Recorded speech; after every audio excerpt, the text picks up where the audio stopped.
Hello gamers, my name is Andy and welcome back to Game Pass Advice. I want to help you decide which games on Microsoft's game streaming service merit the price of a $10 a month subscription, which ones are worth buying outright, and which ones aren't even worth your time. Game Pass has an expansive library, and if you want to check it out, you can get a 2-week trial for free. If you want to see a game discussed, mention it in a comment and it may be worked into a future episode. If you like my advice, subscribe to make sure that you don't miss out. Today it's my pleasure to present Playground Games and Turn 10 Studios' latest open-world racer, Forza Horizon 4.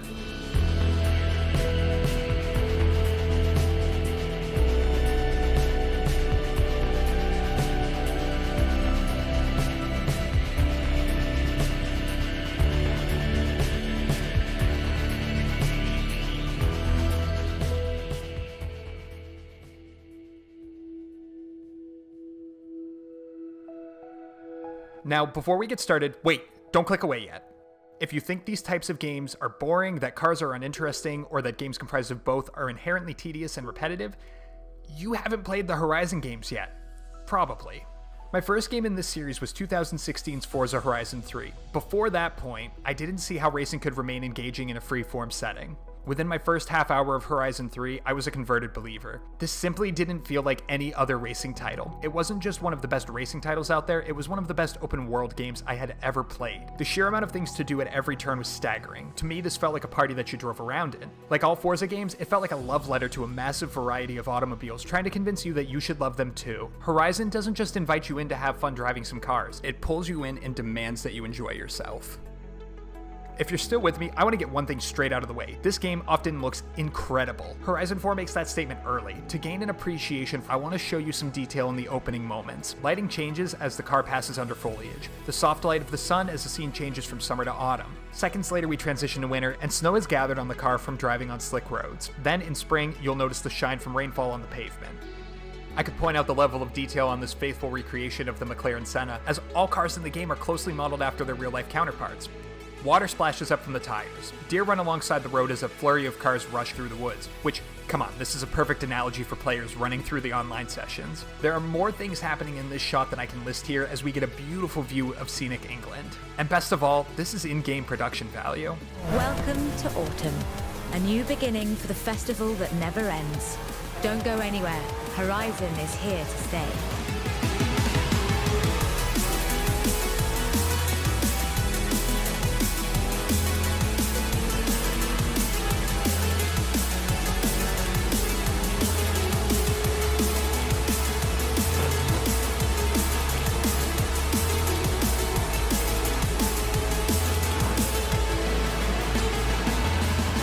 This all feels so damn right as soon as you pick it up. From the start, you take control of the Senna and drive from point A to point B. It's as simple a premise as you'll find in gaming, but solid execution of simple ideas can turn something that sounds mundane into a memorable experience. There's a masterful level of craftsmanship on display here, and unlike many other games, it's noticeable from the very beginning. Now, I just called this game a masterpiece because I think it is. But is it perfect? No, of course not.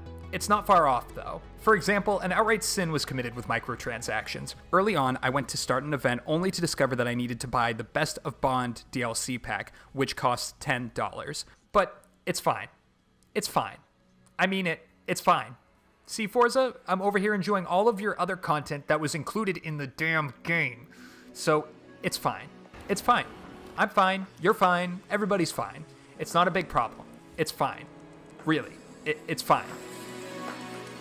It's fine in part due to the expansive world of Horizon 4 utilizing a condensed United Kingdom better than most games which attempt world building.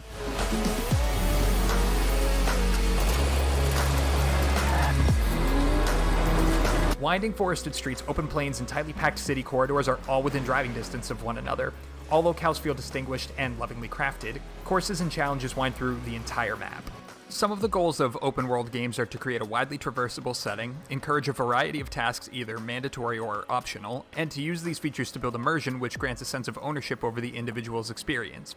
I don't know if immersion is entirely possible when you're playing as a car, but otherwise Horizon 4 achieves all of these things. You're free to choose your approach, what you want to focus on, and what to ignore. Become a track nut and memorize the circuits, take your favorite rides out for pleasure cruises. The in-game world is strong enough to support any playstyle. Additionally, the advertising campaign shamelessly beat people over the head with messages that this game features rotating seasons, and that seasons change everything. Typically, improved weather effects receiving this level of attention is ridiculous, and I assumed they would be mostly aesthetic here. So how does it fare? Well, overall quite brilliantly. Summer is what you would expect, but if it rains, traction is terrible and puddles will remain to trip you up post-storm. In autumn, downfall is frequent and leaves litter the road. And when taking a car off-road and into the snow in Horizon 4, I believe my first words were, wow, they f***ing nailed it. Spring is muddy. You're frequently going to deal with traction ruining shenanigans, but this doesn't derail the fun factor here. The level of work that went into making things look and feel different is crazy, and creates some unexpectedly memorable moments. This is it, Horizon. We are kicking off the summer season with the greatest race of all time. First to the festival wins, so let's go! After the fun introduction, players go to the Horizon Festival grounds. This non-stop block party is populated with crowds that are too enthusiastic around the clock. The festival serves as a central hub. You'll return here to purchase, customize, and upgrade your vehicles. Now, some people say the whole car driving festival is cheesy, but the developers tried to deliver the experience under the banner of an event. Otherwise, it would just be casual destruction of everyday life for the people of the UK. From here, players are given their choice of 1 out of 3 cars. And I know what you're thinking, but wait. Racing games often shackle new players with slow-moving piece of crap mobiles. This is not one of those games. Early on, you unlock a stunt driver mission.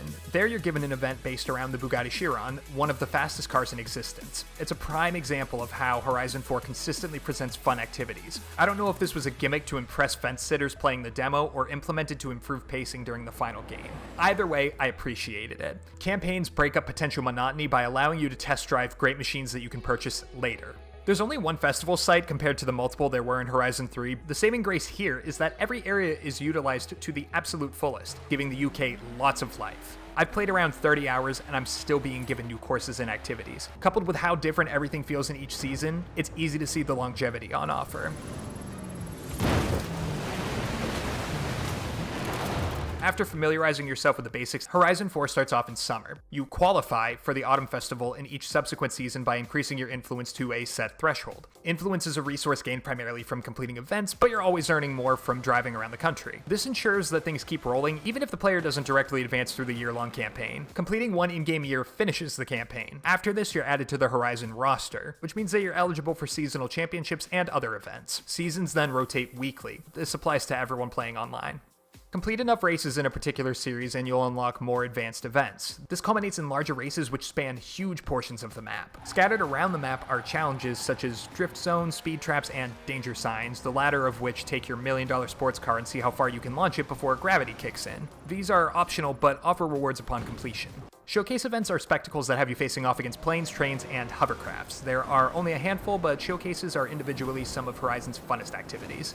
Okay, new LZ found. We don't have long. This ring is gonna go nuclear in 3 minutes, and we do not want to be here when it does. My favorite was the Halo showcase. The scenery, music, driving, it's all on point, and please Microsoft, if you can make the next Halo look anywhere near this good, I'll be so happy. Wheel spins make a return in this game. Now, however, the loot pool contains some fun additions, like avatar accessories, which is fine, I guess. While it can be annoying when you're given clothing over a jackpot of credits, the game throws so many wheel spins at you that the downside is minimal. I won this Horizon Edition Aston Martin Vulcan from a wheel spin. When I got into this rear-wheel drive abomination, I believe my first words were, wow, this thing is a f***ing rocket. It costs a massive 1.75 million credits at the festival, but it was mine for free. So I had no problem dropping 200,000 credits on improvements. Now this thing is always at 200 miles per hour. The Vulcan wakes up and reaches 200 miles per hour right before it brushes its teeth. Those big rewards make the smaller ones less annoying.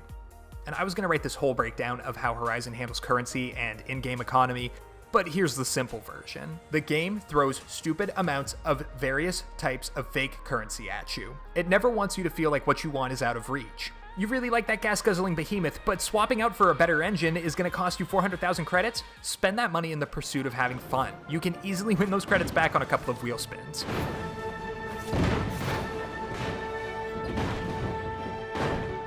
If you're in the festival auction house and you see a car you really want up for 1 million credits, enter a bidding war and watch as people offer up money like it's being outmoded by Bitcoin. This is where the genius of a well-executed gaming world begins to show. Player on Games smartly decided that Forza Horizon 4 would reward players almost constantly. Driving grants you skill streaks. complete a successful drift, overtake your competition, go airborne, destroy a suspicious-looking cobblestone wall, the list goes on. Amass enough skill streaks and you win skill points. Skill points are then spent on granting individual cars perks like permanently increased experience gains. Don't crash, slam into someone's house, or flip the car over, and the points will pile up. There's a mixture of nonsense and realism taking place here at all times. It's absurd that I can launch my car off of a hill and crash through some trees with no more than a scratch. Hell, the idea of a non-stop year-round car festival is absurd. But solid racing mechanics are the foundation of this game, and they're borrowed directly from the older sibling series, Forza Motorsport. This means that driving can handle at a near simulation level. As stated earlier, cars are modeled after their real-life counterparts. That applies down to the smallest visual details. More importantly, it means that they're designed to handle uniquely. I've always admired how far Forza goes to replicate what you're driving. Cars accelerate differently, some oversteer, some are top-heavy and like to roll over. Feedback is unique from one car to the next, so learning about the differences in the vast assortment of cars at your disposal is a fun challenge, one that I personally love. The library reaches well over 400 cars in total. The garage allows players to upgrade and tune virtually everything. Laugh maniacally as you equip a Ferrari with snow tires and take it off-road. Your Range Rover feels a bit pedestrian? Give it a V8 and a turbo. Those mountains aren't going to fall off of themselves. There's also a robust design feature that allows you to paint your cars in some crazy ways and then share those creations with the community. My favorite car is the BMW M4, not the flashiest or the fastest in the game, judge me. I entered mine into a seasonal championship, weekly events comprised of 3 races. Whoever averages the best position wins after the 3rd event. I came up short in the first 2 races and one driver looked like he was going to run away with the victory. I took the M4 to the garage. I needed to improve it without increasing its score or it would enter an ineligible class. I swapped the rear-wheel drive out for all-wheel and added a couple of body kits. This was a simple upgrade, but when I went to finish the championship, my M4 was the best car there, and I won that final round with ease. Simple or not, it was rewarding, and this is purely a basic example. Oh, and that other guy? Well, you win some, you lose some. Forza Blueprints return as a build-your-own-race tool. You can edit which type of cars are allowed in a race based on their age, class, country of origin, and more. You can adjust the time of day, weather, and even the time of year regardless of the weekly season. Additionally, Forza grants control over whether you're playing a simulator or a forgiving, arcade-style romp. Turning up the difficulty grants lucrative payouts, creating an incentive to step outside of your comfort zone. This level of control makes the game accessible to damn near everyone. You don't have to be an expert to get to where you're going or win routinely. The driving line is a built-in guide to help with navigation. I don't like having it turned on fully, but I also hate staring at mini-maps in games, so I set mine to braking only.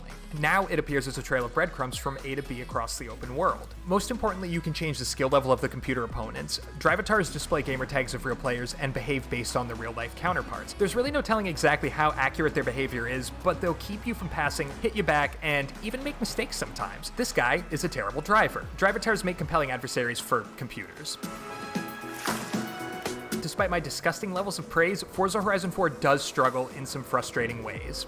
Some of my issues with the game are small and subjective. I'm talking about aesthetic changes from Horizon 3 that I didn't love. Upgrading festival sites in that game versus unlocking higher tiers in this game. Co-op requires players to be in the same season. None of these ruin anything, they're only nitpicks. The main problems come from online portions of the game. There's an option to run all events against real people. It's a good idea. Drive to a location and select PvP. The problem being that your available pool of other players, your current lobby, is capped at 72 players and often won't even reach that. I wasn't able to find a session this way while recording. Then there are online adventures, 2 teams of 6 competing over the best average position in a set of races. Your success hinges entirely on your team. You come in first and everyone else on your team finishes in last, you still lose. Fun, right? It's very hit or miss. YouTuber StraightUpHippo has a video dedicated to discussing this issue, and he plays more Forza than myself, so I've included a link to his video in the description if you want to hear an enthusiast comment on this. Also, sharing the world with up to 72 other people is a nifty idea, but connection issues result in some janky driving, so get ready to crash. Possibly a lot. Again, hit or miss, you can play offline with Drivatars, luckily. I'm not a fan of the aforementioned microtransactions. Forza games always have car packs and paid expansions. Okay, fine. But if I'm stuck with map icons for events that I have to pay to get into, that's more than annoying to me. Aside from the occasional texture pop-in, the game largely looks beautiful. Not perfect, but excellent. Sound quality is a different story. Occasionally, the entire audio suite stutters and freezes. There's nothing else wrong with the radio or ambient sound, but videos circulating on YouTube have compared car sounds to the older Forza games. While most car engines don't sound bad, they don't have the commanding noise pollution of previous titles. Aside from a random glitch that sounds like engines from other cars are riding shotgun, they don't sound powerful. Others don't even sound like themselves. It's a shame, as replicating automobiles was otherwise done so fantastically. I hope to see these problems addressed with patches in the future, and I know the community feels the same way. So what's the verdict? Does Forza Horizon 4 do enough right to cancel out the nagging problems holding it back? Is this a worthwhile investment? Well, the short answer is yes, but the longer answer depends on you. What I can tell you is this: Horizon 4 will honor the time that you put into it. This is the first racing title that I've ever found addicting, and it's because of a smart progression system that constantly rewards and entices you to do more. As someone who plays many different types of games, I think this one has a real sense of itself. It's entertaining at almost all times. There's this marriage of an amazing open world game and the loving detail put into the look and feel of the cars that inhabit it. It makes racing an absolute joy.